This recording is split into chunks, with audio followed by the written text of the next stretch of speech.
নফল ইবাদত হচ্ছে জিকির করা। কি করা? কি করা?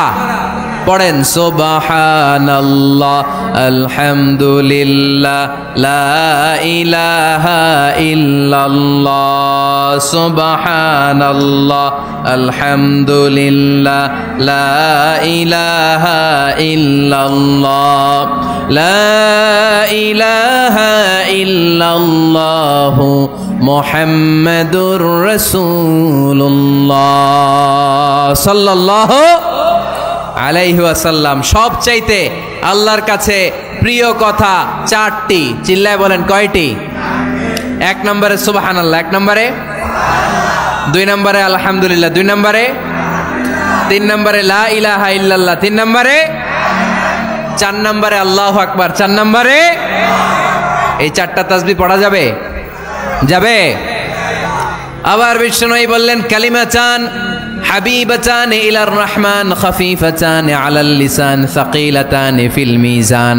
আল্লাহর কাছে দুইটা বাক্য আছে বড্ড প্রিয়, জিহ্বায় উচ্চারণ করতে একেবারেই হালকা, কিয়ামতের দিন মিজানের পাল্লায় উঠিয়ে দিয়ে দিলে ওজন হয়ে যাবে সবচেয়ে ভারী। সুবহানাল্লাহ। দেখেন আমার নবীর কথার ওজন কত। দুইটা বাক্য জিহ্বায় উচ্চারণে পাতলা বা হালকা, আল্লাহর কাছে বড্ড প্রিয়, কিন্তু মিজানের পাল্লায় রেখে দিলে ওজন ভারী হয়ে যাবে। এই দুইটা বাক্যের একটা হচ্ছে সুবহানাল্লাহি ওয়া বিহামদিহি সুবহানাল্লাহিল আযীম। আমার সাথে সাথে আওয়াজ তুলে পড়েন সুবহানাল্লাহি ওয়া বিহামদিহি সুবহানাল্লাহিল আযীম। আবার পড়েন সুবহানাল্লাহি ওয়া বিহামদিহি সুবহানাল্লাহিল আযীম। নামাজের পরে এই তাসবিহগুলো পড়ার দরকার আছে না নাই? 33 বার সুবহানাল্লাহ, 33 বার আলহামদুলিল্লাহ, 34 বার আল্লাহু আকবার। পড়েন তো। এই ডান হাতের গিড়ায় পড়বেন, পারবেন? আব্দুল্লাহ ইবনে আমর ইবনে আল-আস বলেছেন রাআইতু রাসূলুল্লাহি সাল্লাল্লাহু আলাইহি ওয়াসাল্লাম ইয়াকিদু আত-তাসবিহ বিয়ামিনিহি।